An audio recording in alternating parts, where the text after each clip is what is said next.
이 애니메이션 이야기는 아주 오래전이 한 노인을 보여주며 시작됩니다. 그는 한때 마법 사용자들 사이에서 전설적이고 재능 있는 스승으로 알려져 있었습니다. 또한 모든 현자의 스승이기도 했습니다.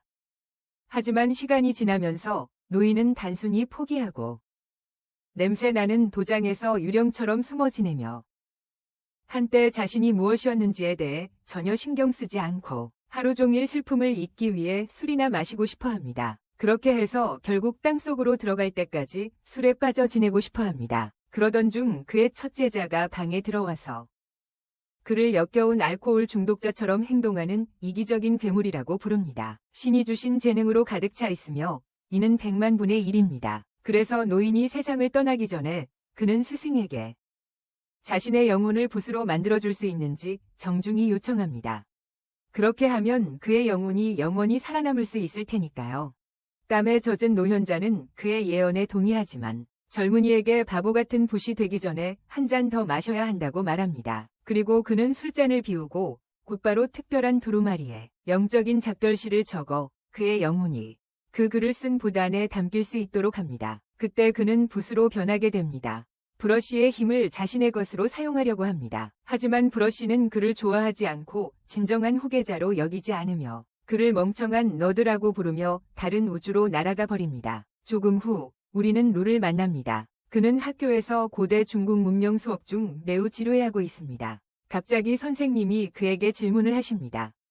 루의 대답은 완전히 엉뚱하고 모두가 웃습니다. 그러자 선생님의 가장 좋아하는 학생이 나서서 정답을 말합니다. 이 아이는 궁극적인 선생님의 사랑을 받는 학생으로 루에게 선생님께 사과하라고 주장합니다. 루는 화가 나서 거부하고 우연히 선생님의 컵을 책상에서 떨어뜨립니다. 소란을 일으키고 있습니다. 우리 아들은 초감각을 가지고 있어서 컵을 잡습니다. 그는 우위를 점했다고 생각하지만 선생님의 붓을 부수면서 자신을 망신시킵니다. 그 붓은 선생님의 가장 좋아하는 것이었고 이제 루는 큰 문제에 빠졌습니다. 그들은 그를 교장실로 끌고 갑니다. 가는 길에 우리는 선생님의 애완동물 이름이 장이라는 것을 알게 됩니다. 그리고 루는 그를 참지 못합니다. 왜냐하면 그는 다른 사람을 깎아내림으로써 자신을 높이는 타입이기 때문입니다. 교장실에서 장은 혼란에 대해 사과합니다. 왜냐하면 그는 반장인데 교장 선생님은 그걸 괜찮게 생각해요. 하지만 루에게는 상황이 다릅니다. 교장 선생님은 그에게 힘든 시간을 주고 집에 가라고 말합니다. 그때 선생님이 그의 파인애플 잉크 붓이 얼마나 특별한지 언급합니다. 하지만 루는 그 붓의 값을 얼마나 내야 할지 생각뿐입니다. 선생님은 그 붓이 왜 그렇게 가치가 있는지 복잡한 세부사항을 설명합니다. 루는 정말 지루해지고 선생님이 가격만 말해주면 좋겠다고 생각합니다. 선생님의 이름은 주 선생님이고 모두가 놀라는데 그가 루가 같은 붓을 찾아야 한다고 말합니다. 교장 선생님은 충격을 받지만 주 선생님은 좋은 선생님은 처벌하기보다 가르친다고 말합니다. 그는 붓이 4가지 좋은 점이 있다고 설명합니다. 그래서 새 것을 찾는 것이 루에게 많은 것을 가르쳐 줄 거라고요. 주 선생님은 자신의 붓을 얻고 루는 배우게 될 테니 둘 다 좋은 거래입니다. 루는 학교에서 쫓겨나는 것보다 펜을 찾는 게 더 낫다고 생각해서 동의합니다. 하지만 많은 시장을 돌아다녀도 붓을 찾지 못하자 후회하기 시작합니다.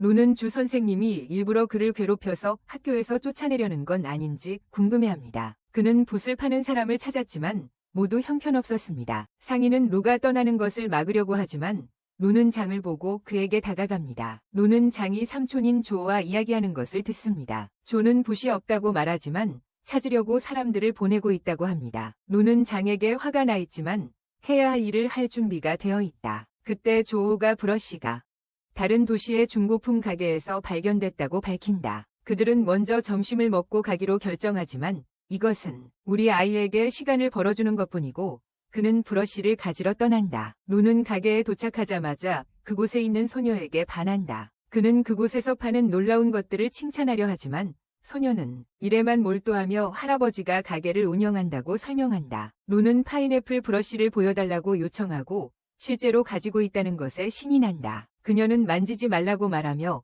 기다려야 한다고 설명한다. 할아버지는 사기 전에 가격을 매기세요. 그녀는 루가 상자를 만지게 해주지만 왜 그렇게 차가운지 이해하지 못해요. 그때 잘 차려입은 주게라는 남자가 와서 우이 씨와 이야기해야 해요.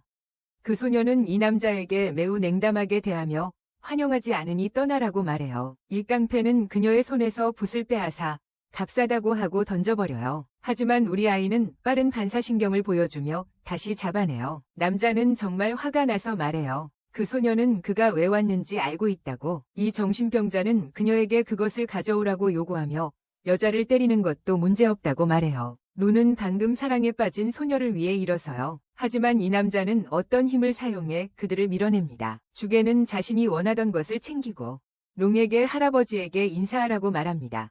롱은 앞으로 나아가 로에게 물러나라고 말하고 눈으로 그 남자를 공격하는 능력을 사용합니다. 주게는 몇 개의 눈송이에 두려워하지 않지만 롱은 그를 더 많은 눈으로 덮습니다. 그때 주게는 롱이 눈보라 잉크붓을 소환하는 것을 보고 충격을 받습니다. 그리고 그녀는 그에게 눈덩이를 던져 얼굴에 맞춥니다. 주게는 게임에 지치고 구름 타는 잉크붓을 소환합니다.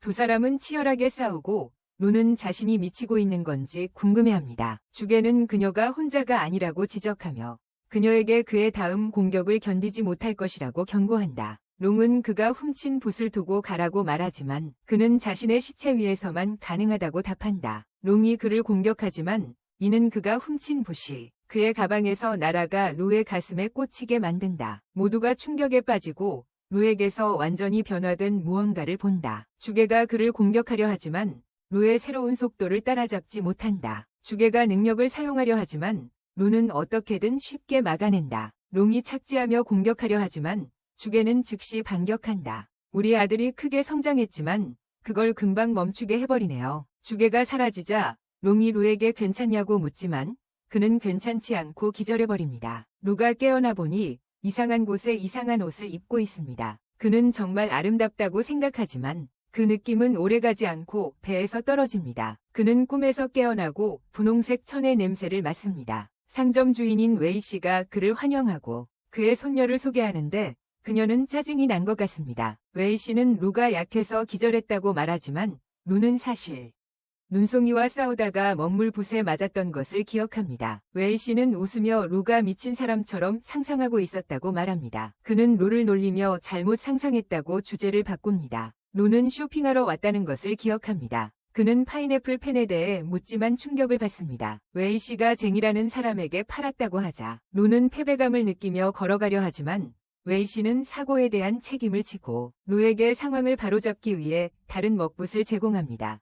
그는 이 붓이 루가 원했던 것보다 더 가치 있다고 말하며 루는 자신이 정말로 모든 것을 상상한 것인지 궁금해합니다. 한편 빨간 드레스를 입은 여성이 투어 중 제한구역으로 몰래 들어갑니다. 화장실을 찾고 있다고 하다가 들킨 것이라고 주장했어요. 그를 찾은 남자는 그곳에 누가 사는지 몰라서 그냥 떠날 수 있도록 지도만 줬어요. 그녀는 가기 전에 셀카를 찍어요. 루와 함께 있을 때 그는 자신이 상상한 것이라고 믿기 시작했어요. 특히 만약 브러쉬가 정말 그를 관통했다면 그는 이미 죽었을 테니까요. 그는 화장실에서 누군가를 보고 놀라서 떠나고 파인애플 브러쉬를 못 얻은 것에 실망했어요. 하지만 그는 선생님이 그에게 뭔가를 배우라고 했던 것을 기억했고 지금은 더 좋은 브러쉬를 가지고 있어서 아마 벌을 받지 않을지도 몰라요. 루는 주 선생님 집으로 가면서 무언가를 더 하려고 생각하고 있어요. 동정심을 유도하기 위한 그의 먹물붓 이야기에 슬픈 반전. 그는 일이 망칠까 두려워 젠지과 부딪힌다. 젠지은 MR 주에게 파인애플 핀을 주며 그를 감동시킨다. 그는 루에게 좋은 학생이라고 조롱하지만 루는 자신이 붓을 가져왔다고 밝혀 그를 놀라게 한다. MR 주는 처음에는 그 품질을 의심하지만 검토해보니 깜짝 놀란다. 신나서 MR 주는 그것을 사용해보고 감탄한다. 루는 젠지를 비웃는다. 젠지은 먹물붓에 4가지 미덕을 나열하지만 루는 비웃으며 더 잘 설명한다. MR 주는 감명을 받고 루는 그가 어떻게 이렇게 많은 것을 아는지 궁금해한다. 주 씨는 붓이 덕보다 더하다고 말하며 옛 시를 인용한다. 루는 어떻게 그것을 완성하며 또 환각을 보는 건 아닌지 궁금해한다. 주 씨는 붓과 루의 배움에 만족한다. 나중에 루는 카페에서 게임을 하며 자신의 재능에 대한 메시지를 받는다. 갑자기 술 취한 사람들이 주인인 옌을 괴롭힌다. 그중 한 명은 옌이 그의 여자친구와 이야기하는 것에 화가 나 있다. 그래서 그 일당은 모두 그에게 교훈을 주려고 한다. 불행히도 그들에게는 옌이 강한 싸움 실력을 가지고 있으며 전혀 두려워하지 않는다. 루는 옌이 숫자가 많아 힘들어하자 뛰어들고 얘는 루가 생각보다 더 좋은 친구라는 것을 보고 놀란다. 그들은 서로 아는 지 오래되지 않았지만 루는 얀에게 최근에 더 많은 크레딧을 얻도록 도와줬다고 말한다. 두 사람은 심각하게 수적으로 열세여서 루는 위험한 상황에 처하게 된다. 하지만 그의 몸에서 힘이 솟아오른다. 루는 어떻게든 공중으로 순간 이동을 하게 되고 무슨 일이 일어나고 있는지 전혀 몰라서 스스로도 놀란다. 술에 취한 바보들이 얀을 공격하려 하지만 루는 즉시 천장에서 내려와 그들에게 주먹을 날린다. 남자들은 그곳에서 도망치고 얀은 루가 이동안 자신의 초인적인 전투 기술을 숨기고 있었다는 사실을 믿을 수 없다. 얀은 몇 가지 이야기를 하고 싶어 하지만 루는 지쳐서 쉬어야 한다. 루는 이제 자신이 환각을 본 게 아니라고 확신한다. 그는 흥분하기 시작한다. 왜냐하면 어떻게든 고대 문자를 읽을 수 있고 미친 전투력을 발휘할 수 있기 때문이다. 이 일이 실제로 일어나고 있다는 게 믿기지 않아서 자신을 먹물붓 레인저라고 부르기로 결심한다. 사실 더 멋진 이름을 지어야 한다고 생각하지만 대신 잠이 든다. 루는 이상한 남자가 실을 읊는 소리를 듣고 깨어난다. 이 노인에게 깜짝 놀라지만 이번에는 정말로 깨어난 것이다. 그는 집으로 돌아가야 한다고 결심한다. 답을 찾기 위해 중고 가게로 돌아간다. 그때 누군가 자신의 이름을 부르는 소리를 듣고 이상한 괴물인 것을 발견한다.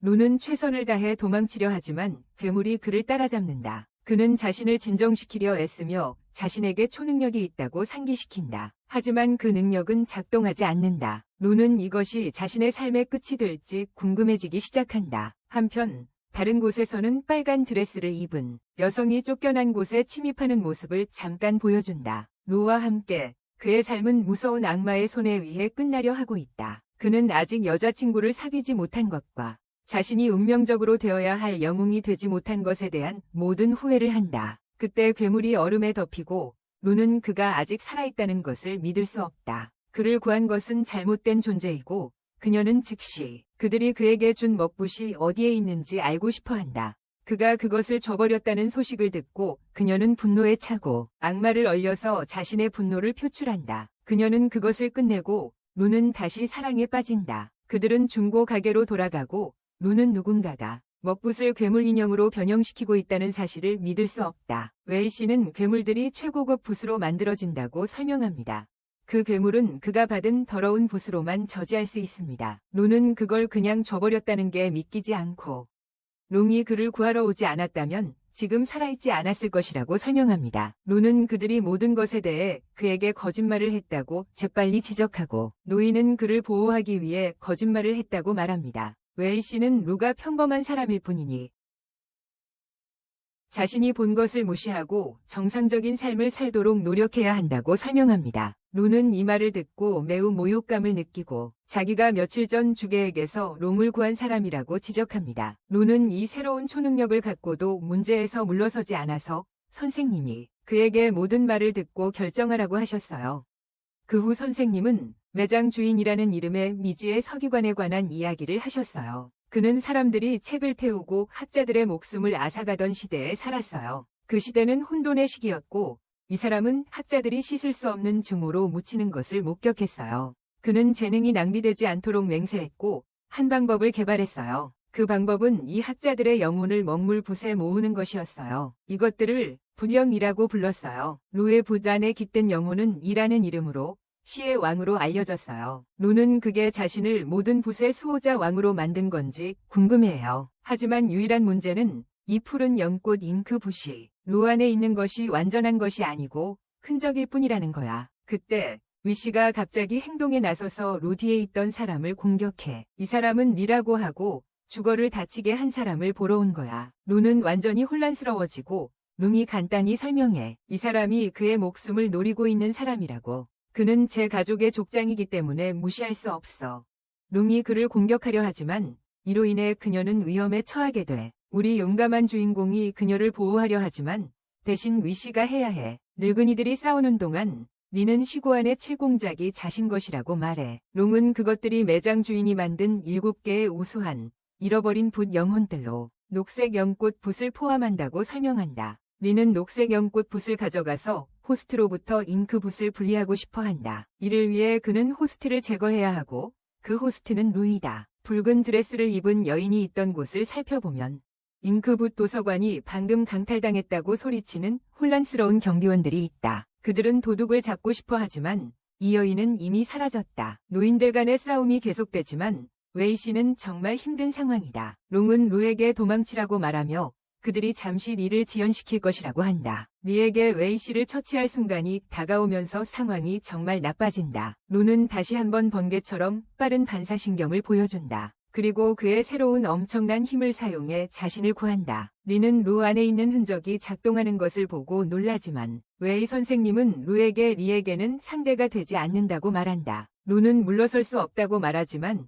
곧 리의 자비에 놓이게 된다. 리는 그의 생명을 끝내려 하지만 웨이 선생님은 루를 구하기 위해 자신을 희생한다. 웨이 선생님은 리를 물러나게 할 만큼의 피해를 주는데 성공하지만 리는 그들이 루를 오래 보호할 수 없을 것이라고 말한다. 다행히 두 사람은 괜찮지만 웨이 선생님은 이것이 단지 리의 클론일 뿐이며 앞으로 많은 위험이 있다고 설명한다. 그들은 루의 몸에서 붓 영혼을 분리하는 방법을 빨리 배워야 한다. 하지만 먼저 루는 그것을 제어하는 방법을 배워야 한다. 그래야 만약 그들에게 나쁜 일이 생기더라도 자신을 보호할 수 있다. 루는 더 이상 그들이 자신을 위해 목숨을 걸게 할 수 없다고 거부하지만 웨이 선생님은 루가 이 난처한 상황에 빠진 것은 그의 잘못이라고 지적하며 그를 보호하는 것이 자신의 책임이라고 말한다. 루는 붓 영혼을 제어하는 방법을 배우겠다고 동의하지만 그것이 자신뿐만 아니라 그들도 보호할 수 있는 의미일 때만 동의한다고 한다. 웨이 선생님은 그를 훈련시키기로 동의하지만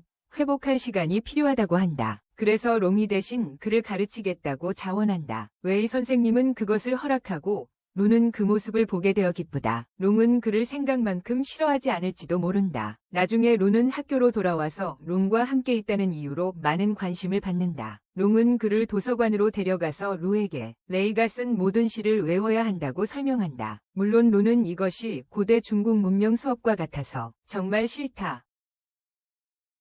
그는 그녀가 얼마나 스트레스를 받고 있는지 지적하고 농담을 하려고 하지만 정말 형편없이 실패한다. 바로 그때 장이 나타나서 시를 읊으며 괴롭히고 롱에게 자신을 소개한다. 장은 루를 끊임없이 조롱하고 루는 너무 당황해서 생각조차 못하고 있어. 장인은 롱이 그를 불쌍히 여겨서 함께 있다고 생각해. 그는 루가 문제아였고 거의 퇴학당할 뻔했다고 설명해. 그래서 그녀에게 그와 거리를 두라고 권해. 다른 학생들도 비난에 동참하기 시작하지만 롱은 충분히 들었다고 생각해. 그녀는 장이가 그냥 강한 척하고 있다고 지적해. 그는 자신을 겸손하게 하는 법을 배워야 한다고 말해. 루는 그녀가 자신을 위해 나서서 놀라워하고 그들이 떠날 때 그녀가 그의 손을 잡아. 모두가 이 모습을 보고 놀라지만 장이는 그녀가 그와의 거리 두기를 하고 있다고 생각해. 조금 후 루는 여전히 놀라워하며 이것이 사랑인지 궁금해한다. 그는 자신의 머릿속에 모든 시를 시각화할 수 있지만 그 의미는 잘 이해하지 못한다고 설명한다. 룡은 서로 다른 학자들이 각기 다른 영혼으로 변신한다고 설명한다. 보통은 누군가를 선택해서 자연 속에서 함께 융합된다고 한다. 하지만 가끔은 그와 같이 적합한 어떤 존재를 선택하기도 한다. 그래서 그것이 그의 최고의 능력을 끌어내지 못하는 것이다. 호기심 많은 장이 이 모든 것을 듣고 있으며 먹물붓이 진짜인지 궁금해한다. 그는 만약 손에 넣을 수 있다면 그의 재능으로 유명해질 수 있다. 루는 지루한 독서에 거의 잠이 든다. 그리고 롱은 리를 이해하는 것이 그의 영혼 붓과 유대감을 형성하는 가장 좋은 방법이라고 설명한다. 레이의 글쓰기는 그의 느린 두뇌에는 너무 고급이다. 그래서 그들은 더 쉬운 시인부터 시작해야 한다. 루는 자신이 휴식을 받을 자격이 있다고 생각하지만 롱은 그에게 죽의 가문이 그를 데리러 올 때까지 영원히 쉴 수 있다고 말한다. 루는 그와 싸울 사람이 있을지 궁금해하지만 아무도 죽의 가문에 맞서고 싶어 하지 않는다. 루는 자신의 삶을 비디오 게임에 비유하지만 벌써 최종 보스와 맞서야 한다는 게 믿기지 않는다. 롱은 모든 붓 영혼의 힘이 그 안에 담긴 재능에 의해 영향을 받는다고 설명한다. 타르보이는 그 기원과 특징을 찾으면 훨씬 더 큰 성공 확률을 가질 것이다. 루는 잠만 자고 싶어하는 나쁜 학생이지만 롱은 더 많은 정보를 가지고 그를 때린다. 타르보이는 그녀의 눈보라 잉크 붓 안에 있는 작가에 대해 상당히 알고 있다는 것을 보여주며 그녀를 감동시킨다. 이건 단순한 주인공의 성격과 완전히 다릅니다. 그리고 그는 쭈씨에게 도움을 요청하여 롱에게 더 가까워지려고 했습니다. 그의 교활한 계획은 완벽하게 작동하여 롱은 인생에서 처음으로 미소를 짓습니다. 룬은 행복하게 마음속으로 시를 읊조리지만 롱이 그를 재빨리 깨웁니다. 롱은 매장 주인에 대해 매우 높이 평가하므로 룬은 질투를 느끼고 그가 사회를 위해 뭘 했는지 의문을 제기합니다. 그는 그 남자가 얼마나 이기적이었는지 지적하고 이제 푸른 연꽃 붓이 날아간 이유를 이해합니다. 바로 그때 루의 몸에서 에너지가 흐르고 사슴이 나타납니다. 그는 자신의 영혼 붓과 어떤 연결을 만들었기 때문에 기뻐합니다. 하지만 불행히도 이는 더 많은 공부를 의미할 뿐이다. 다른 곳에서 장은 그의 삼촌 자오에게 전화를 걸어 왜라는 이름의 여성과 연락할 수 있는지 물어본다. 그녀는 어떤 분야의 전문가이다. 그리고 장은 그녀가 관심을 가질 만한 먹선을 가지고 있다. 그날 밤 늦게 루는 그의 기숙사 앞에서 롱과 함께 있어 많은 주목을 받는다. 그는 그녀에게 집에 가라고 하지만 그녀는 그와 함께 있겠다고 주장한다. 주변의 모든 남자들은 이를 듣고 충격을 받는다. 그래서 루는 그들이 다른 곳으로 가야 한다고 결심한다. 그는 그녀를 인터넷 카페로 데려가고 그는 정리해야 한다. 그의 친구가 롱을 자신의 여자친구라고 생각할 때 상황이 복잡해진다. 야는 그녀에게 자기소개를 하고 두 사랑 새끼를 함께 안친다. 롱은 그녀가 인터넷 서핑만 하고 있어서 이상해 보인다고 생각한다. 롱은 자신이 거의 다른 세계에서 왔다고 설명한다. 그녀와 같은 사람들은 어린 시절부터 끝없는 훈련을 받는다. 그곳에 와서 기쁘다고 그녀가 말하자 루는 나중에 훈련하고 공부할 수 있다고 말한다. 이제 그가 그녀에게 뭔가를 가르칠 시간이다. 그래서 그녀는 게임하는 법을 배우기로 동의한다. 루는 리그 오브 레전드를 실행하고 두 사람은 게임을 시작한다. 잠시 후 루는 롱이 정말로 그녀는 정말 잘해서 한 번도 못했어요. 롱은 빠르게 배우고 그녀는 게임을 하는 것이 붓의 영혼을 조종하는 것보다 훨씬 쉽다고 설명해요. 그녀는 루에게 열심히 공부하라고 하고 그는 깨달았을 때 신이 나요. 그가 시를 많이 읊을수록 그의 영혼 붓이 더 강해진다는 것을. 루는 바로 그 자리에서 공부를 시작해요. 그는 결국 잠이 들지만 같은 꿈을 꾸고 깨어나요. 무서운 늙은 남자와 함께 롱은 잠이 들고 야는 왜인지 궁금해해요. 이미 10시 반인데 루는 자랑스럽게 설명해요. 롱은 평범한 소녀가 아니라고. 그녀는 일반 사람들처럼 잠잘 시간이 없다. 야는 그녀 같은 소녀는 결국 인터넷 카페에 오는 것에 지칠 것이라고 설명하며 루에게 더 많은 데이트 아이디어를 생각해내라고 추천한다. 루는 친구에게 감사하며 잠시 롱을 바라본다. 그는 이제 초록 연꽃 붓과 조화를 이루고 있으며 많은 시를 읊었다고 생각한다. 그가 무핵 잉크 붓을 되찾아 붓의 영혼을 완성할 수 있다면 자신을 방어할 수 있을 것이다. 루는 롱이 더 이상 위험에 처하지 않기를 바라므로 주 선생님에게 다시 무핵 잉크 붓을 빌릴 수 있는지 연락한다. 불행히도 주 씨는 장이 그것에 관심이 있었던 친구가 있다고 설명했고 이미 그녀에게 줬다고 했어요. 루는 경쟁자에게 화가 나서 그를 찾으러 달려갑니다. 그는 얀에게 롱을 돌봐달라고 하고 얀은 요즘 애들은 데이트 상대를 그냥 두고 간다고 믿지 못해요. 루는 장의 삼촌 집으로 가지만 너무 어두워서 바닥에 넘어지고 말았어요. 그는 무생물에 걸려 넘어지자 깜짝 놀라고 다행히도 장의 삼촌은 아직 숨을 쉬고 있어요. 루는 도움을 부르기 시작했지만 장의 목소리를 듣고 루는 그의 붓 정신이 불안해지면 큰 고통을 느낍니다. 그는 휴대폰을 무음으로 바꾸고 무슨 일이 일어나고 있는지 엿보러 갑니다. 그는 신비한 여자가 장에게 미친 짓을 하고 있다는 것을 발견하고 그녀는 큰 소리로 코어리스 잉크 붓이 다른 것보다 더 오랜 시간이 걸린다고 말합니다. 장도 분명히 큰 고통을 겪고 있지만 그녀는 그에게 자신이 그녀의 붓 인형이 된 것을 다행이라고 말합니다. 루는 목격하는 일에 충격을 받지만 장은 아직 죽지 않았고 그를 구할 시간이 남아 있습니다. 장에게는 루가 보고 싶어하는 멍청한 표정이 있습니다. 때리긴 했지만 결국 그는 또 다른 생명입니다. 그는 롱의 도움이 필요하다는 것을 깨닫지만 그녀는 제때 오지 않을 것입니다. 신비로운 여자는 정말 강력해 보입니다. 루는 그녀와 싸우려 하면 즉시 목숨을 잃을 것이라고 생각합니다. 그는 무엇을 할지 고민하며 아이디어를 떠올립니다. 신비로운 여자는 그냥 놀고 있고 루는 충격적으로 그녀를 부릅니다. 그녀는 밖으로 나오고 루는 그녀가 죽의 가문이 일원에게 손을 대었다는 사실을 알게 된 후 분노합니다. 그는 자신 있게 그녀가 자신의 죽음 선고에 서명했다고 말하지만 그녀는 그 어린 소년에게 집에 가서 자라고 말합니다. 론은 자신이 장난치는 게 아니라고 분명히 하고 강한 에너지를 방출하여 그녀가 그에게 분명히 있다는 것을 깨닫게 한다. 론은 이 씨가 매우 화가 나서 큰 공경에 처했다고 설명하지만 그녀는 지적한다. 장 씨가 무시밍 봇을 그녀에게 가져다 준 사람이라는 것을. 장 씨는 분명에 대해 하나도 몰랐지만 론은 듣고 싶어 하지 않는다. 로의 허세는 놀랍게도 통했고 이 소녀는 채라는 이름의 그녀는 주걸 가문을 위해 무엇이든 하겠다고 약속한다. 론은 사람들이 정말로 주걸 가문을 두려워한다는 것을 깨닫고 그녀에게 장 씨를 돌려주라고 말한다. 론은 그녀를 위해 좋은 말을 해주겠다고 약속한다. 그의 주인에게 들키기만 할 뿐이야. 카이는 그가 거짓말한 걸 깨닫고 크게 웃으며 그에게 그녀의 각진 먹붓이 얼마나 강력한지 보여줄 준비를 한다. 론은 최대한 빨리 도망치려고 하지만 소용없다. 이 사슬이 그를 잡기 때문이다. 로의 모든 팔다리가 저리고 아파서 움직일 수 없다. 그녀는 리 씨가 주인이 아니라고 지적한다. 그리고 로가 거짓말한 것에 대해 벌을 줄 것이라고 한다. 로는 이 여자를 과소평가했음을 깨닫고 그녀는 그녀의 분 영혼에 관한 작은 역사 수업을 해준다. 그녀가 그렇게 하는 동안 우리 소녀는 힘을 불러보려 하지만 실패한다. 그는 그녀의 사슬이 5감각 모두에 연결되어 있고 신경을 조종한다고 밝혀요. 무감각, 가려움, 통증이 그의 몸을 압도하지만 로는 죽을 준비가 되어 있지 않아요. 체이는 더 큰 고통을 주지만 결국 지루해지고 자신의 목숨을 끊기로 결심해요.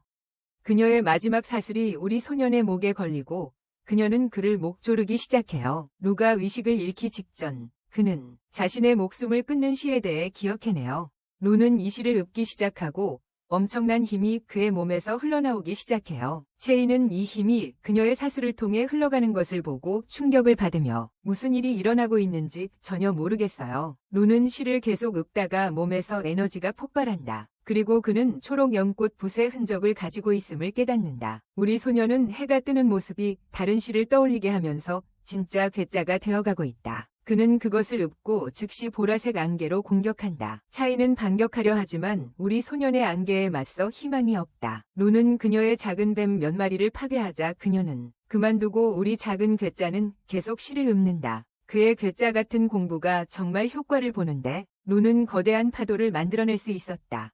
그는 또 다른 것을 준비하지만 뭔가 잘못된다. 다행히도 KI는 이미 도망쳤어. 하지만 우리 친구는 그녀가 뭔가를 남겼다는 것에 기뻐하고 장은 괜찮은 것 같다. 유는 롱에게 로가 어디 있는지 전혀 모르고 있다고 말하는데 그때 로가 도착해. 로는 그가 나에게서 가져간 것을 떨어뜨린 줄 모르고 있어. 하지만 우리는 장이 좀비처럼 정말 안 좋은 상태라는 것을 봐. 로는 무슨 일이 있었는지 설명하고 롱은 장이 망가진 몸을 분석해. 그녀는 그의 뇌를 제외하고는 핵없는 먹물 붓에 의해 모두 잡아먹혔다고 설명해. 그녀가 할 수 있는 것은 정제를 늦추는 것뿐이지만 멈출 수는 없어. 그때 장위 아버지가 난입하고 그의 부하들에게 장을 병원으로 데려가게 해. 장씨 아버지는 루에게 아들을 구해줘서 고맙다고 하지만 그를 사기꾼에게 데려가서는 안 된다고 말합니다.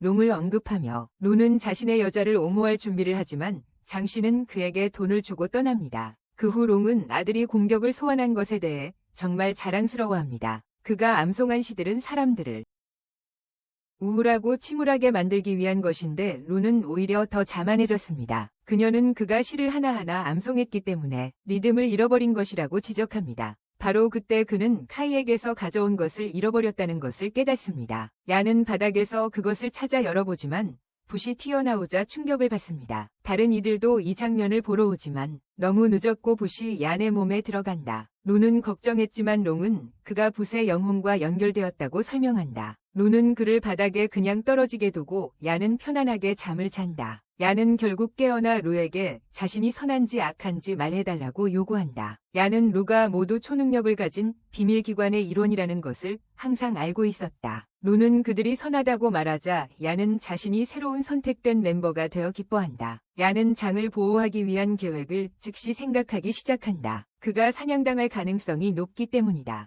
하지만 롱은 그를 막으려 한다. 새로운 영웅 얀은 그들에게 구하는 것보다 더 중요한 것은 없다고 웃으며 말한다. 무력한 자들의 삶을 떠나갑니다.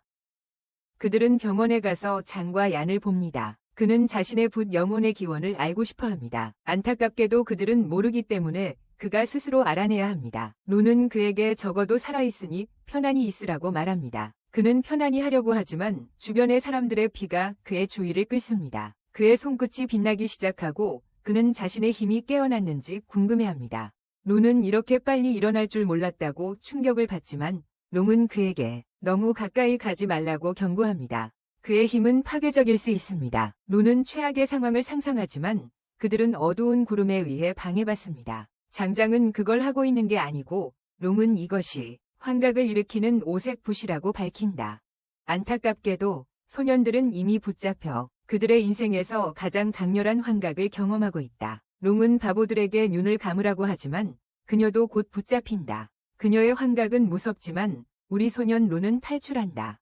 그는 롱을 구하고 그녀는 안개를 차단한다. 그들의 적은 노란 빛이 욕망을 자극하고 청록색은 두려움을, 빨간색은 약함을 자극한다고 설명한다. 롱은 적의 다음 공격을 막고 얘는 자신의 힘을 소환하기 위해 최선을 다한다. 불행히도 일반적인 영웅의 움직임은 통하지 않고 론은 빨간 불빛에 맞았다. 그의 친구들이 달려와 도우려 하고 옌이 그를 밀친다. 그는 너무 겁이 나서 손가락도 사용할 수 없다. 론은 겨우 잘못이라고 말했고 그녀는 설명한다. 그들의 공격자는 주가 가문 출신이라고. 이 사람은 론을 노리고 있으니 그녀는 방어를 강화한다. 그러나 그 남자는 그냥 몇 마리 악마를 보내 공격하게 하고 그들은 방어한다. 룡은 소년들에게 시인들에 관한 역사 수업을 해준다. 펜 매장 주인은 어떤 작가의 임종에 맞추지 못했지만 그는 구에 방황하는 영혼을 지켜줬다. 200년 후 그는 영혼을 장이라는 소년에게 넣었다. 룡은 연에게 레이의 시를 읽어보라고 하고 싶었지만 그는 아무 시도 모르고 그녀는 붉은 빛에 맞는다. 론은 그녀를 보호하려 달려가 환각에서 그녀를 깨운다. 불행히도 그는 그녀에게 너무 정신이 팔려서 악마에게 가슴을 뚫리고 만다. 그는 용에게 도망치라고 말하고 괴물은 그를 연에게 던진다. 연은 우연히 빛나는 치토 손가락으로 그를 만지고 루의 가슴에 큰 구멍이 놀랍게도 치유된다. 루는 자신이 어떻게 살아있을 수 있는지 이해하지 못하고 연은 우연히 그의 치토스 가루를 롱에게도 뿌려버린다. 그녀의 상처도 치유되고 그들은 그것이 얀의 손가락 때문임을 깨닫는다. 얀은 조금 자신감이 생겨서 악마들에게 다가가지만 그들은 그를 마구 때린다. 얀은 스스로 치유하고 그의 친구들은 그가 열심히 하고 있다고 생각한다. 얀은 그의 치유 능력을 사용하여 모든 안개를 뚫고 결국 모든 문제를 일으키는 남자를 찾는다. 그 남자는 포기하려 하지만 얀은 그를 여전히 때린다. 롱이 그에게 커버를 제공하고 그 남자는 기습 공격을 시도하지만 얀은 쉽게 처리한다. 론은 모든 악마가 파괴되었다고 밝혔지만 이 남자는 완전히 미쳐서 연의 힘으로 자신을 치유하려고 해요. 그 일은 이 바보에게 크게 역효과를 일으키고 그는 튕겨나가요. 그 남자는 도망가고 그들은 그냥 두기로 결심해요. 평범한 사람들은 그들이 보는 것을 볼 수 없어요. 론은 자신이 영웅이 되는 것이 자신의 일이라고 선언해요. 용은 구출할 필요가 없다고 화를 내고 남자들은 장을 보러 가요. 저우 선생님이 계시고 많은 후회를 하고 계세요. 장님이 아직 혼수 상태라서 그는 코랄루스 잉크 붓이 모든 위험을 감수할 가치가 없다고 생각하며 설명해요. 이것은 주가 가문이 고대 멤버가 만든 것이다. 그들이 떠나자 얀은 그의 치유력을 징에게 시험해보려는 생각이 든다. 하지만 효과가 충분하지 않다. 론은 룽을 찾으러 가지만 그녀는 전화 중이다. 놀랍게도 그녀는 전화 속 사람에게 말한다. 루가 미끼를 물었고 계획이 완벽하게 진행되고 있다고. 론은 그녀가 하는 말을 믿고 쉽게 조종당한다. 론은 즉시 그녀에게 다가가지만 그녀는 말한다. 그녀가 말하는 것이 너무 명백해서 그가 정말로 생각했을 리 없다고. 그가 바보 같은 그와 어울리고 싶어 할 것이라고. 그 후 우리는 루가 와이 가족에게 정말 화가 났다는 것을 알게 된다. 그래서 그들은 루가 힘든 방법으로 배워야 한다고 결심한다. 알고 보니 롱이 그녀의 할아버지가 처음부터 계획했음을 드러냈다. 그들은 루의 신뢰를 얻어 그의 청년 붓을 사용해 7 공작을 추적할 수 있었다. 그녀는 그를 조종했고 놀랍게도 이제 그를 좋은 꼭두각시라고 부른다. 루는 그들이 자신을 단지 이용했음을 알고 분노하고 왜 어머니가 여자는 거짓말을 한다고 경고하지 않았는지 궁금해한다. 바로 그때 차이가 나타나 그를 찾고 있었다고 밝힌다. 그가 그녀의 붓을 훔쳤지만 이제 더 이상 가지고 있지 않다고 말한다. 그녀는 루가 와이 가족과 연결되어 있었다는 것을 알지만 그들을 배신한다. 차이는 그가 이제 외로운 방랑자라는 소식을 듣고 기뻐하며 그들이 함께 팀을 이루어 7공작을 찾기를 원한다. 차이는 W 가족의 소녀가 그의 마음을 아프게 했음에 틀림없다고 결심하지만 그녀에게 입 다물라고 한다.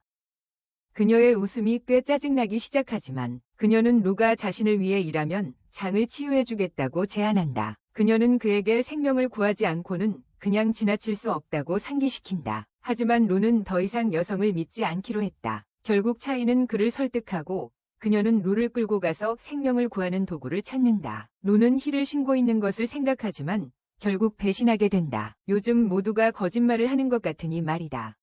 차이는 장을 구할 아이템을 가져오고 그 먹돌이 살아있다고 설명한다.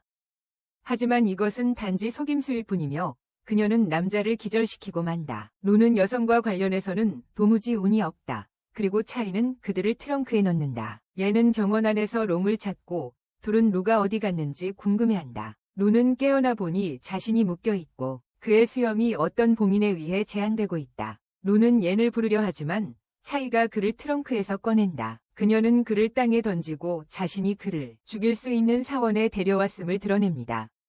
그녀는 그의 초록 연꽃 붓의 흔적을 원하지만 그녀의 공격은 놀랍게도 어떤 구슬에 의해 막힙니다. 신비로운 인물이 나타나 그들이 차이가 위저택에서 붓을 훔쳤다는 것을 알고 있다고 밝힙니다. 이 대머리 남자는 그의 오른팔인 주에게 이 일을 제압하라고 지시하지만 그녀는 잘 싸웁니다. 작은 가라데 남자가 그녀를 압도하지만 차이는 그녀의 마법으로 루를 구합니다. 그녀는 루를 다치게 하지 않겠다고 약속합니다. 그는 그녀를 도와주지만 무엇을 믿어야 할지 모른다. 우리 소녀는 카라테 키드를 응원하게 되지만 그가 이기기 직전 그는 멈춘다. 주는 그녀가 일어나서 싸움을 다시 시작하길 원하지만 그의 상사는 그녀 같은 사람에게 자비를 베풀지 말라고 한다. 주는 계속해서 공격을 퍼붓지만 루를 방패로 사용하고 간신히 도망친다. 대머리 남자는 그의 구슬 중 하나를 사용해 줄을 풀어주고 그의 이름이 마스터 바데, 마스터 베이드임을 알게 된다. 그들은 모두 자기소개를 하지만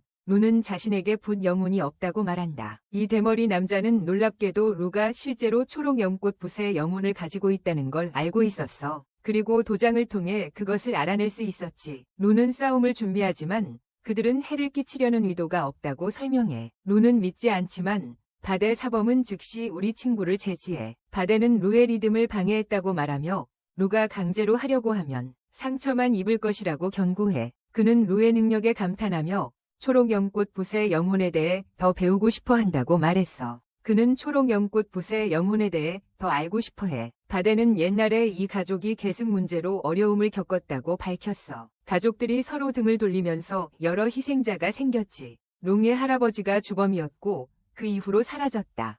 그들은 누군가의 존재를 감지하고 주는 즉시 그것을 처리하러 달려간다. 그것이 얀이라는 것을 알게 되자 루는 모두를 진정시킨다. 얀은 루의 전화 덕분에 모든 것을 들었고 대머리 남자가 그의 안에 있는 잉크 붓 카이스토를 알고 있을 것이라는 것을 안다. 바데는 그의 붓 영혼이 장청에 의해 눈썹 그리기 붓이라고 불린다고 밝힌다. 장청의 아내가 눈썹의 끝을 부러뜨려서 그 남자는 매일 그녀를 위해 붓으로 눈썹을 그려주었다. 롱은 얀에게 낮은 것을 보여줄 무언가를 주지만 그들은 누군가가 다가오는 것을 감지한다. 바데는 그들의 존재를 숨기고 W는 침입자가 왕임을 인식한다. 바데는 이 사원이 우울과 슬픔을 발산한다고 설명한다.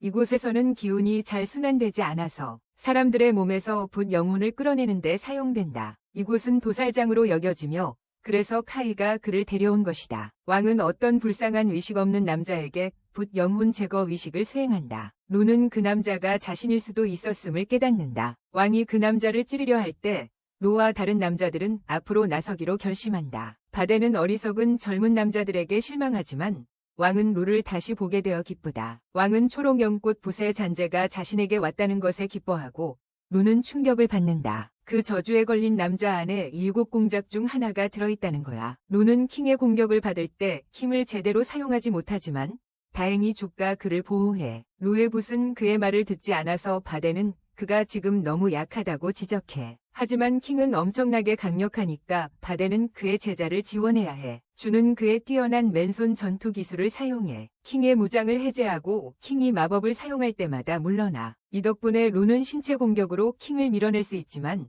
킹은 이제 충분히 지쳤어. 그는 구름을 일으키는 강력한 공격을 준비해. 이 공격은 바데의 방어를 산산조각 내고 야는 그의 치유 능력의 쿨타임이 아직 끝나지 않았다는 것을 알게 돼. 킹은 그들이 하는 모든 것이 무의미하다고 밝힌다. 이 시점에서 그들은 모두 곧 죽을 것이기 때문이다. 베이드는 또 다른 장벽을 세울 힘을 찾고 듀드에게 다른 사람들을 데리고 나가라고 말한다. 킹은 또 다른 강력한 공격을 보여주고 이 장벽도 빠르게 파괴한다.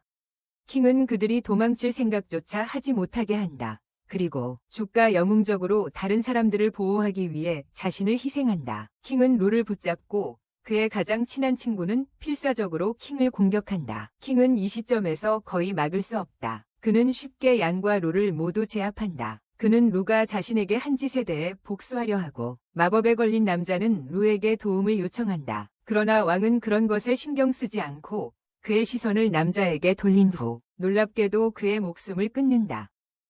양은 지금까지 이렇게 심하게 맞아본 적이 없다고 생각하며 그의 능력 쿨다운이 한 손가락에 끝났다는 것을 깨닫는다. 왕은 죽은 남자에게서 먹물 붓을 꺼내고 바드에는 그것이 동공 표시 먹물 붓임을 알아본다. 왕은 다음으로 루를 끝내려고 하지만 양이 그를 구한다. 야는 루에게 자신의 손가락을 보여주지만 루는 걱정한다. 그의 능력이 이전에 나쁜 놈에게 역효과를 냈기 때문이다. 킹은 계속해서 우리의 영웅들을 압도하지만 야는 결정을 내린다. 그는 자신의 능력을 사용하기로 위험을 감수하지만 실수로 눈동자 표시 잉크붓을 만진다. 킹은 그것이 도망치지 않도록 막아야 하고 그들은 얀의 붓의 능력이 시간을 되돌리는 것임을 알아낸다. 사실 이것은 그의 치유가 상처를 되돌리는 것과 같아서 어느 정도 이해가 간다. 그가 그 나쁜 놈에게 입힌 피해는 단지 몇 초 전에 입힌 피해를 다시 되풀이한 것에 불과하다. 왕의 부통을 여는 것도 마찬가지다.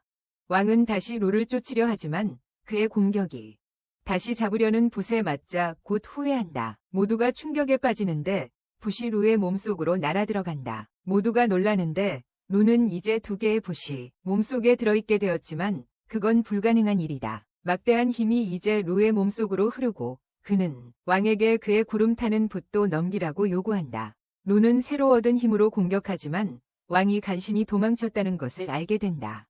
야는 루가 자신의 힘을 사용하는 법을 배운 것에 놀란다. 이렇게 빨리 새로운 힘이 생기다니. 하지만 루는 지쳐있다. 루는 사실 머릿속으로 시를 읊었다고 밝힌다. 초록 연꽃 붓에서 나온 시였지만 그저 왕을 겁주기 위한 것이었다. 실제로 그는 새 잉크 붓을 사용하는 법을 전혀 모른다. 비데는 루의 몸을 살피며 충격적인 사실을 밝혀낸다. 루는 어떻게든 2분 영혼을 융합하는 데 성공했다. 이런 일은 한 번도 없었기 때문에 야는 루를 선택된 자로 본다. 전설에 따르면 한 사람이 강제로 시도했지만 갑자기 죽었다고 한다. 루는 자신이 언제든 쓰러질지도 모른다는 생각에 공포에 휩싸이지만 야는 용이 루에게 메시지를 남겼던 것을 기억한다. 운 좋게도 그것은 몸에서 브러쉬 수염을 안전하게 분리하는 방법을 설명합니다. 하지만 소년들이 수수께끼를 해독할 수 없기 때문에 비데가 시도해보게 됩니다.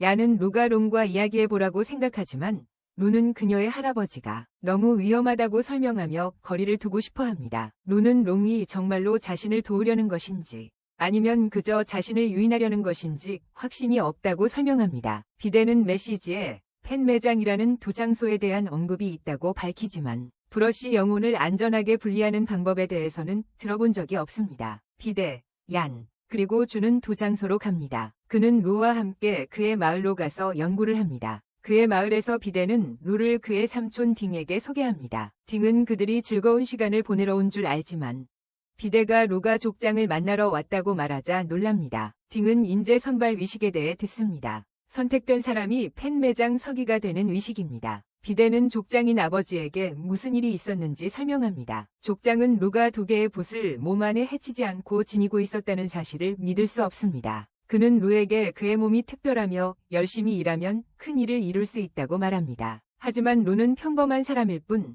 자신의 목숨을 위험에 빠뜨리고 싶지 않습니다. 그는 단지 브러쉬를 꺼내고 우두머리의 눈과 그들의 제약을 원할 뿐이다. 비데는 루가 그를 데려오도록 믿었다고 설명한다. 우두머리는 루의 몸에 있는 브러쉬가 붙어 있다고 말한다. 그리고 녹색 연꽃 브러쉬는 다른 것을 쉽게 놓아주지 않을 것이다. 그는 아들에게 루가 그것에 맞설 기회가 없다고 말한다. 그는 남은 시간이 얼마나 되는지 모르고 무엇을 해야 할지 생각해야 한다. 우두머리의 방에서 딩은 형에게 루를 도와주지 말라고 설득하려 한다. 그들은 가족과 마을이 걱정된다. 우두머리가 돌아오고 그들을 풀어주기로 결정하며 그들이 스스로 선택하게 한다. 사과의 의미로 그는 루에게 동공 표시 브러쉬의 진정한 힘, 예언에 대해 말해준다. 하지만 그것을 사용하는 것은 루의 생명을 소모합니다. 모든 털이 사라지면 루는 죽습니다. 브러쉬는 길을 가리킬 뿐 루가 무엇을 할지는 그가 결정합니다. 비데는 루에게서 브러쉬를 제거할 것을 제안하고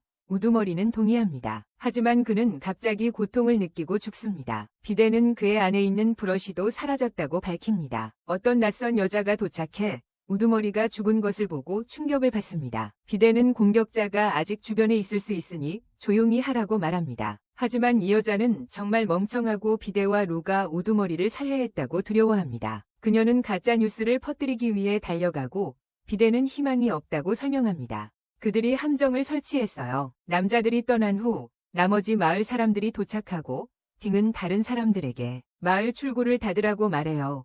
도망가지 못하게 하려고. 소년들은 어느 사원으로 향하는데 비데가 숨겨진 통로를 보여줍니다. 그는 지금 그들이 사냥당하고 있다고 설명하며 유일한 숨을 곳은 와이위 붓 도서관이라고 말해요. 이 도서관은 마을이 모은 모든 무료 붓 정령들을 숨기고 있어요. 매우 비밀스럽고 아무도 대장님의 허락 없이는 접근할 수 없어요.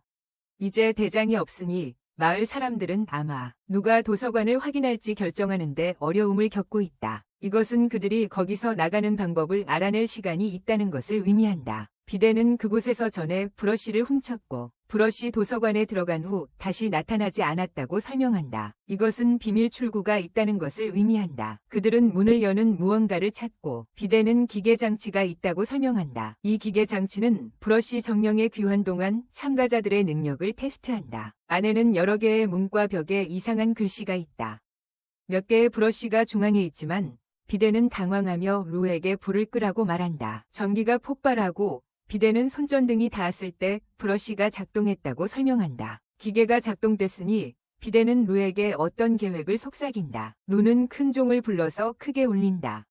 비데는 이 괴물들이 브러쉬 인형이라 불리며 시력을 잃었다고 밝힌다. 이들은 소리에 의존해 움직이기 때문에 큰 소리가 방해가 될 것이다. 루는 이 괴물들을 때려서 다시 브러쉬로 만들어버린다. 루는 브러쉬에서 털을 제거하고 궁금해한다. 비데가 소리로 발소리를 숨겨서 감탄했는지 말이다. 비데는 벽에 적힌 글이 유명한 문학 작품임을 깨달았다. 하지만 순서가 뒤죽박죽이다. 이 두뇌가 상징의 형태에 대해 뭔가를 알아내고 출구가 어디인지 파악합니다. 그들은 결국 모든 숨겨진 브러쉬가 있는 곳에 도달합니다. 루는 비데의 능력으로 쉽게 브러쉬 비어드의 시험을 통과할 수 있다고 확신합니다. 비데는 브러쉬 비어드의 영혼들이 꽤 멋지다고 인정하지만 루가 가지고 있는 것도 원하지 않기 때문에 자신은 원하지 않습니다. 그들은 한 벽에 이상한 검 자국이 여기저기 있는 것을 발견하고 루는 그들이 싸울 때 2개의 검을 소환할 수 있었던 것을 기억합니다. 그는 그녀가 출구를 찾으려 벽을 치고 있었다고 판단합니다. 그녀는 분명히 1개 이상의 브러쉬를 훔칠 시간도 없었어요. 그래서 당연히 문을 찾을 시간도 없었겠죠. 그들은 벽에 수리된 것처럼 보이는 곳을 찾아내고 이곳이 예전 출구였던 곳임을 추정합니다. 루는 자신의 힘을 써서 문을 부수고 설명합니다. 이것이 스트레스를 받은 사람이 문제를 해결하는 방식이라고. 남자들은 드디어 출구를 찾았지만 이제 헤어질 시간입니다. 비데의 아버지의 죽음에는 많은 미스터리가 있고 그는 진실을 알아내고 싶어 합니다. 그 후 루는 결국 얀을 찾지만 그는 잠들 수 없어요. 그는 붓의 영혼을 성공적으로 나누는 방법에 대해 붓에게 묻지만 별다른 반응이 없다. 멍청한 붓은 결국 빈 종이 한 장을 돌려준다. 하지만 루는 그것을 사용해서 조금의 생명력을 잃는다. 루는 잘못 묻는 것에 대해 생각하기 시작하지만 얀은 여자가 루를 느리게 할 뿐이라고 말한다. 얀은 루에게 자신이 아직 자신과 줄을 가지고 있다고 상기시키며 그들이 나누기를 도와줄 것이라고 말한다. 비데는 그들에게 주에게 무슨 일이 있었는지 말하지 말라고 했다. 왜냐하면 그는 분명히 마을로 서둘러 돌아가고 싶어 할 것이기 때문이다. 그들은 그에게 할 말을 만들어내고 근처에서 잠자리에 듭니다. 낯선 사람들이 소년들을 지켜보고 있고 그들은 루가 눈동자 표시붓을 가지고 있다는 걸 압니다. 킹이 함께 있고 그는 그들이 우두머리에게 일어난 일에 대해 비난합니다. 다음 날 아침 친구들은 한 사원에 도착하고 오래된 스승인 종이 수십 년 동안 사용한 붓들이 담긴 바구니를 사원탑 옆에 묻으려고 합니다. 그는 또한 붓묻기라는 글자가 새겨진 비석을 세웠습니다. 그들은 그 장소에 도착하지만 루는 이상하고 고통스러운 환영을 봅니다. 바로 그때 공격이 일어나고 주는 범인을 쫓아갑니다. 또 다른 공격자가 나타나 자신을 소개합니다. 그들의 목숨을 빼앗을 슈라는 사람으로서 그 남자는 간신히 그녀의 칼날을 피하고 세 번째 공격자가 나타난다. 이 남자는 루의 이름을 잘못 발음하고 그래서 얀이 그를 고쳐준다. 바로 그때 얀에게 무언가 일어나기 시작하고 그는 충격을 받는다. 그가 자신의 눈썹 브러쉬로 변해버렸다는 것을 발견하고 멋진 안경을 쓴 공격자가 이곳은 그의 영적 영역이라고 설명한다. 여기에는 브러쉬만 존재하며 그는 얀을 루의 이름을 말하게 함으로써만 그곳에 데려올 수 있었다. 이 남자는 얀이 갇혀 있으며 그 이유가 그의 수면수 브러쉬에 있다고 밝힌다. 얀이 나오는 유일한 방법은 밖에서 고도로 운율이 맞는 기술을 보여주는 것이다. 루는 목숨을 걸고 도망치고 슈는 그들이 우두머리에게 했던 일에 복수하려 한다. 루는 시간이 얼마 남지 않아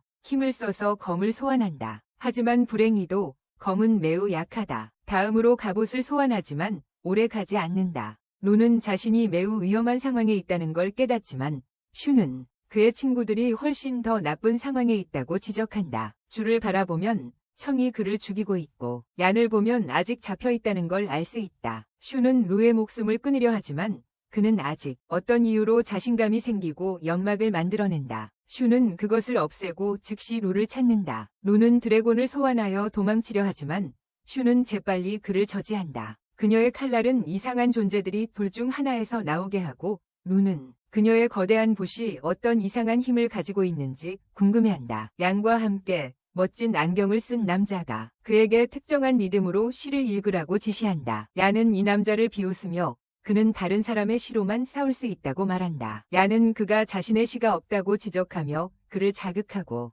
남자는 당황하며 얀을 틀렸다고 증명하기로 결심한다. 이 사람은 몰랐겠지만 그는 바로 연의 계획에 빠지고 말았어. 연은 뛰어난 리듬과 라임 실력을 보여주며 랩을 시작했어.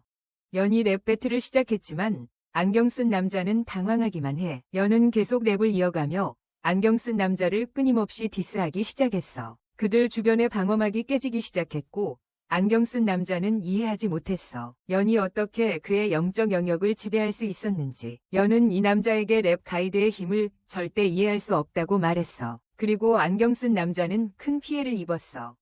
연은 친구들이 어떻게 하고 있는지 살펴보지만 그들의 공격이 모두 파괴되고 있다는 것을 발견했어. 그때 그들의 싸움은 무시무시하게 거대한 괴물이 땅에서 나타나면서 중단된다. 이 괴물은 분명 막대한 힘을 가지고 있지만 거의 움직일 수 없는 것 같다.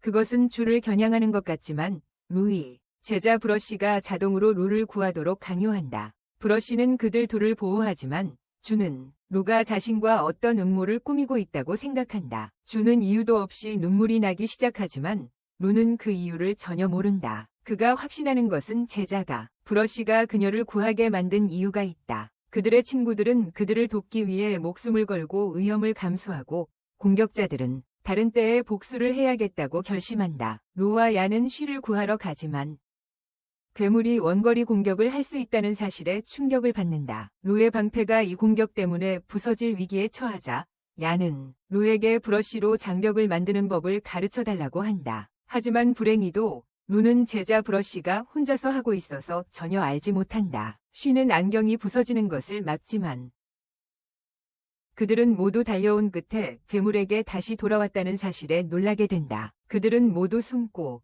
떠다니는 머리들이 그들을 혼란스럽게 하고 있다는 것이 분명해진다. 괴물이 곧 그들을 찾아내어 부술 것이다. 그래서 나이 많은 안경은 그들이 팀을 이루어야 한다고 생각한다. 그는 그들이 힘을 합쳐서 더 강한 장벽을 만들어야 한다고 말한다.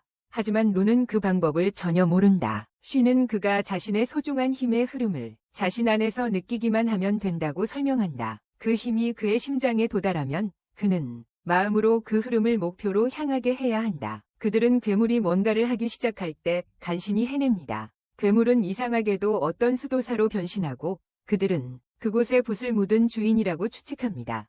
괴물은 QI라는 사람을 부르기 시작하고 그래서 안경 남자는 이것이 주인의 제자 KI의 원한이라는 것을 깨닫습니다. 오래전 주인은 KI에게 죽기 직전에 어떤 비밀 글을 맡겼습니다. KI는 결국 고인의 신뢰를 깨트리고 이 글을 QI라는 남자와 공유했습니다. 카이오는 다른 황제를 위해 일하고 있었고 KI에게서 그를 훔쳤습니다. 결국 복수의 슬픔 속에서 사라졌다. 이것은 차이의 유령이며 매우 화가 나 있다. 그룹은 빠르게 영적 힘이 고갈되고 그들의 장벽이 파괴될 위기에 처해 있다. 루는 그의 녹색 연꽃 붓을 사용하려 하지만 동공붓이 허락하지 않는다. 그때 얘는 루의 동공붓이 묻힌 펜 방향을 가리키고 있다는 것을 깨닫는다. 루가 어떤 방향을 바라보든 묻힌 곳의 힘은 차이가 왜 그렇게 화가 났는지를 상기시켜야 한다. 그래서 그들은 묻힌 것을 파괴하기로 결심한다. 그들은 방어막이 파괴되기 전에 정확한 위치를 찾아야 한다. 하지만 복수로 가득 찬 공기 때문에 아무것도 볼 수 없다. 그들은 오직 동공붓만 위지해서 길을 찾아야 한다. 하지만 안경은 그들이 경계 밖으로 나가면 심한 피해를 입을 것이라고 지적한다. 야는 그를 치유할 수 있다고 말하지만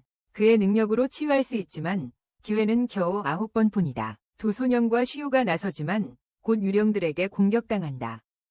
야는 모두를 치유하지만 그것으로 기회는 6번만 남는다. 슈유는 맞은 후 루를 구하러 달려가지만 그로 인해 그녀도 피해를 입는다. 야는 다시 모두를 치유해야 해서 기회는 겨우 3번만 남는다. 결국 남은 건 하나뿐이야.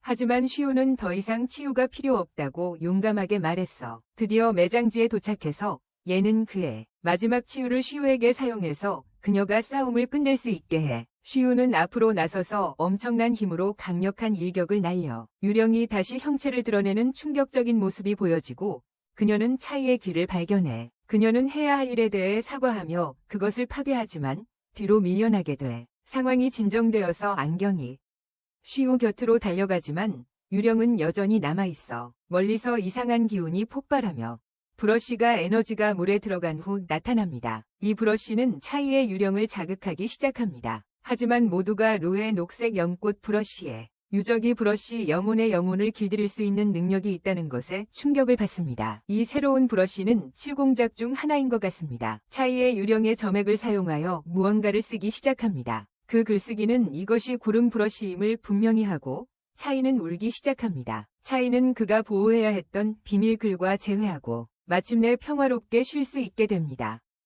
안경은 구름 브러쉬를 잡으려 하지만 롱의 할아버지 웨이가 그를 막으러 옵니다. 안경은 붓을 차지하려고 싸우지만 롱에 의해 얼어붙어 아무 소용이 없다. 루는 그의 옛 사랑에게 설명을 간청하고 그녀는 차이의 영혼이 구름 붓에 있으며 붓을 가져가는 자는 그 원한에 의해 삼켜질 것이라고 말한다. 7 공작들은 서로에게 끌리기 때문에 구름 붓이 탈출하지 못하는 유일한 이유는 루의 청년 붓 때문이다. 루는 뭔가를 깨닫기 시작하며 분노에 휩싸인다. 웨이 씨는 롱이 보낸 편지를 썼고 그 편지의 목적은 그를 속여 장례식에 오게 하여 루가 그들에게 구름 붓을 가져가도록 돕게 하는 것이었다. 루는 번개로 웨이를 치려 하지만 웨이는 그걸 다시 루에게 되돌려 보낸다. 롱은 그가 괜찮은지 확인하려고 급히 달려가지만 웨이는 그냥 웃는다. 그는 루에게 그의 붓 영혼을 지키라고 말하는데 그게 그의 이익이 될 것이라고 한다. 루는 다시는 그녀를 믿을 수 없다고 하며 롱을 밀쳐내고 그녀는 떠난다. 킹이 곧 도착하고 웨이가 그를 기절시켰다고 설명한다. 그는 우리의 영웅들을 제거하고 싶어 하지만 안경이 그들을 집으로 데려가자고 설득했다. 그들의 먹물 붓 홀더가 부서져서 어차피 그들의 붓을 잡을 수 없게 된다. 하지만 집에 도착했을 때 킹은 그들의 클랜 마스터가 그들의 붓을 가져가기 전에 신문하고 싶어 한다는 소식에 격분한다. 킹은 혼자 있을 때 걱정이 되는데 그들이 자신이 팡이라는 사람을 죽였다고 밝힐 것이라고 확신하기 때문이다. 그는 자신이 해야 할 일이 무엇인지 정확히 알고 있으며 죽은 자만이 비밀을 지킬 수 있다고 말한다. 킹은 그들의 감옥으로 가지만 경비원들이 제거된 것을 보고 충격을 받는다. 감옥 안은 더욱 충격적인 장면이다. 시주가 이미 그들을 처치했기 때문이다. 시주는 단지 보스를 복수하고 있었고 그들이 팡의 물건을 가지고 있었다고 밝힌다. 킹은 팡의 사진을 인식하지만 그녀는 어떻게 그가 전에 그를 만난 적이 없었기 때문에 가능했을지도 몰라요. 그래서 그는 거짓말을 하려고 해요. 그는 팡의 이름이 신분증에 적혀 있었지만 놀랍게도 다른 이름이라고 말해요. 이건 그가 사진으로 팡을 알아봤다는 의미인데 그는 그가 어떤 모습인지 알지 못해야 해요.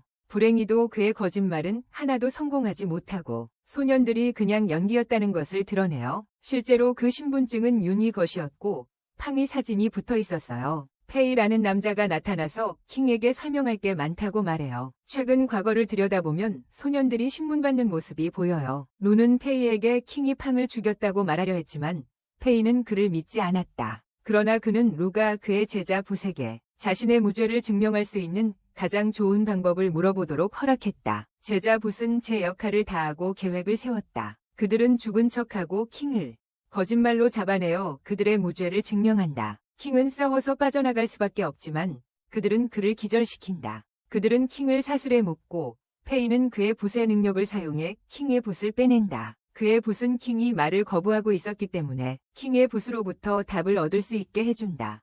페이는 그가 누구를 위해 일하는지 알고 싶어 하지만 킹은 절대 그럴 수 없다고 말한다. 그는 주인의 힘이 얼마나 강한지 상상도 못한다고 침을 뱉는다. 킹이 죽어가자 얘는 그를 살리려고 하지만 그의 능력이 왜인지 실패한다.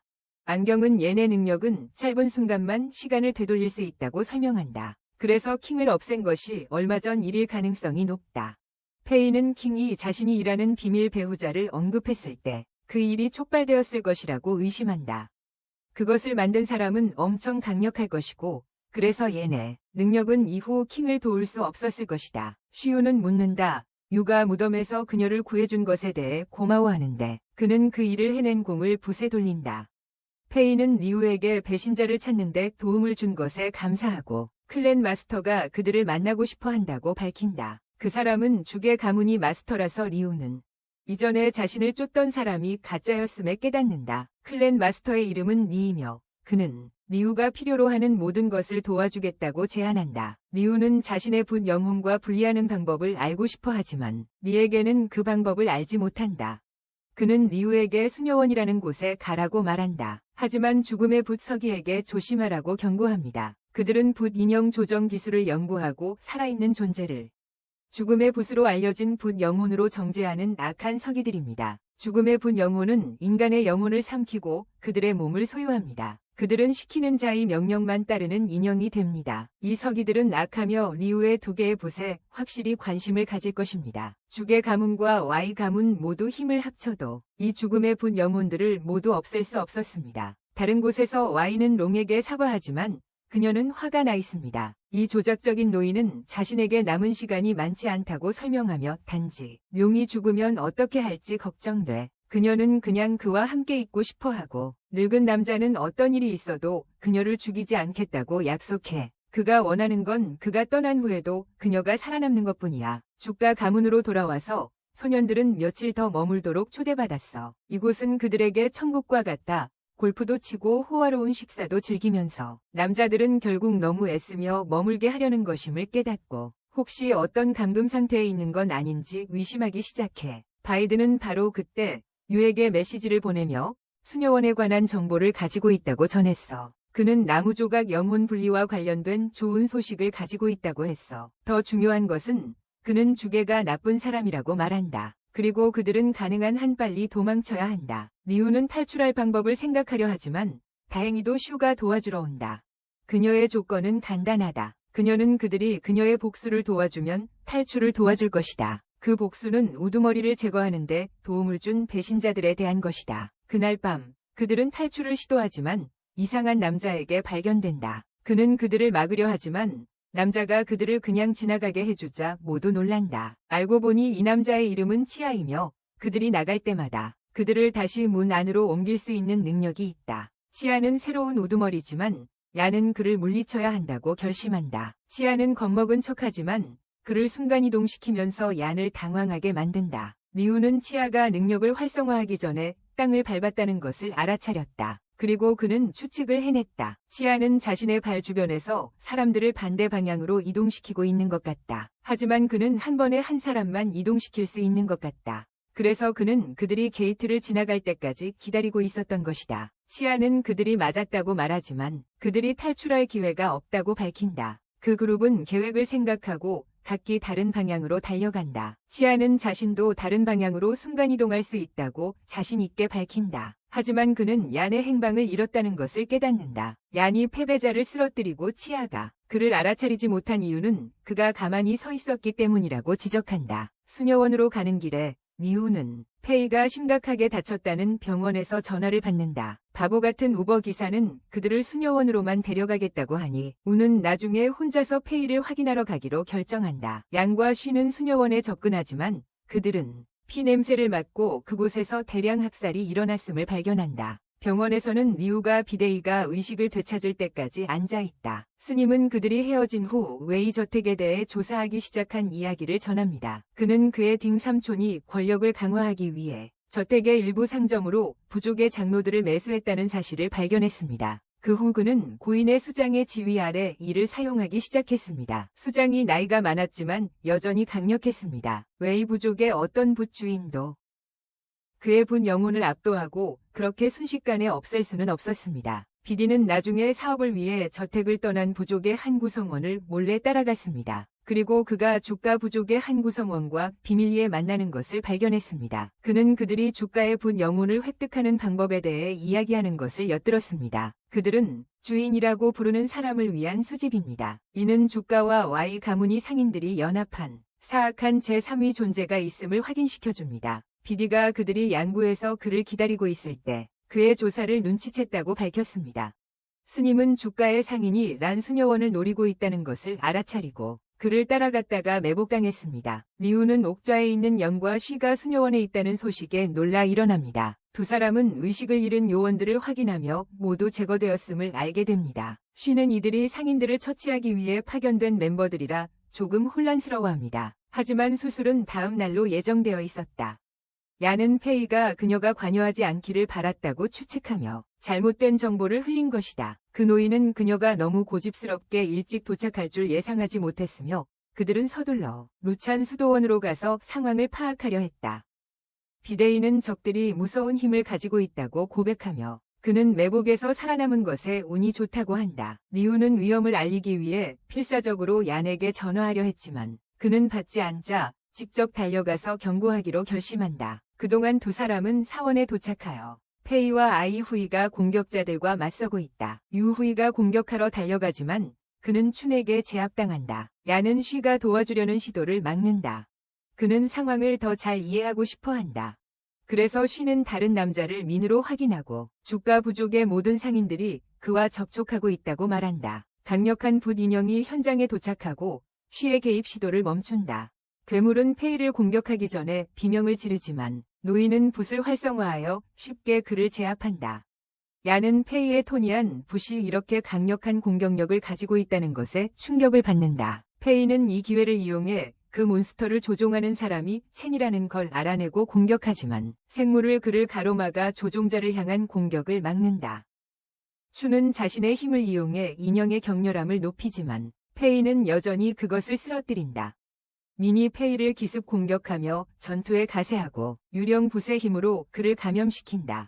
쉬우는 마지막 일격을 가하려는 순간 끼어들어 둘은 재빨리 공격을 개시해 페이를 구한다. 성공했지만 얀은 페이를 치유하려던 찰나 몬스터에게 맞고 만다. 쉬우와 얀은 모두 위기를 맞아 페이 곁으로 후퇴한다. 리우는 제때 도착해 어떤 영혼의 군인들을 소환해 괴물의 공격 속에서 그를 찾는다. 그는 친구들이 제외하자 얀과 강한 악수를 나눈다. 리우는 민과 맞서기 전에 얀의 손에 무언가를 놓는다. 그들은 공격할 준비를 한다. 민은 자신의 힘을 사용해 쉬, 얀, 그리고 페이를 감염시켜 그들을 기절시킨다. 이 공격은 사람들의 에너지를 빨아들이므로 그는 리우가 붓을 포기하지 않으면 세 사람의 생명력을 빼앗겠다고 위협한다. 그는 이미 리우가 붓과 분리되기 위해 왔다는 것을 알고 있다. 소녀는 받아들일 수밖에 다른 선택이 없다. 얀은 그에게 후가 전 거주자였다고 알려줍니다. 루천 사원에서 수련했던 사람이라고요. 그는 붓을 너무 많이 써서 붓 매장으로 알려졌지만 전쟁으로 파괴되었습니다. 유는 후에 환상 차원으로 가야 합니다. 그 서예가는 4마리 용을 불러 붓 매장을 봉인했습니다. 그들은 돌로 변했고 지금까지 그곳을 지키고 있습니다. 그는 눈동자 표시 붓으로 표시하여 열어야 합니다. 이것이 후의 환상에 접근하는 열쇠입니다. 유는 문을 열고 들어섭니다. 그는 이곳이 얼마나 아름다운지에 놀란다. 한편 밖에서는 민이 그들이 유를 드래곤 수호자들의 미끼로 사용할 계획이라고 밝힌다. 그가 희생된 후 그들은 들어가서 후의 붓을 가져올 것이다. 그들이 음모를 논의하는 동안 하난의 손이 빛나는 것을 눈치채지 못한다. 불행히도 유는 드래곤에 의해 놀란다. 하지만 그들은 그가 녹색 연꽃의 잔재를 가지고 있기 때문에 그를 처치하지 않는다. 후가 그 앞에 나타나 그가 청강과 친구였다고 밝힌다. 그래서 드래곤들이 공격을 중단한 것이다. 서예가는 그를 안으로 초대하여 대화를 나누자고 한다. 그는 그에게 상처를 치유하는 음료를 준다. 그들이 이야기하는 동안 미우는 후의 붓을 요청한다. 그는 밖에 기다리고 있는 적들을 물리치기 위해서다. 서예가는 자신이 붓이 되고 싶지 않았다고 알려준다. 그래서 그는 대신 후의 환상을 창조했다. 그 사이에 야는 리우가 준 스님으로부터의 부적 덕분에 의식을 되찾는다. 그 부적이 감염을 없애주었다. 그는 슈와 페이를 치유하여 반격을 시작할 수 있게 한다. 그들이 싸우는 동안 미는 자신을 인간 방패로 사용한다. 페이가 큰 피해를 입지 않도록 막기 위해서다. 환상 차원으로 돌아온 후는 리우에게 밖에서 벌어지고 있는 싸움을 보여준다. 그리고 그에게 이 기회를 이용해 자신 안에 있는 붓들을 제거하거나 밖의 적들을 물리칠 수 있는 힘을 얻을 수 있다고 알린다. 그는 후자를 선택하고 새로 얻은 힘으로 민을 놀라게 하며 나타난다. 그는 신속하게 그들을 물리치고 민에게 그의 주인이 누구인지 말하라고 요구한다. 그는 한중이라는 이름을 부르지만 그의 주인에게 제거당하고 차는 재빨리 자리를 피한다. 리우는 그의 스승주 선생님이 과거에 같은 이름을 언급했던 것을 기억한다. 그는 다음에 무엇을 할지 고민하며 햇빛이 그의 얼굴에 비춘다.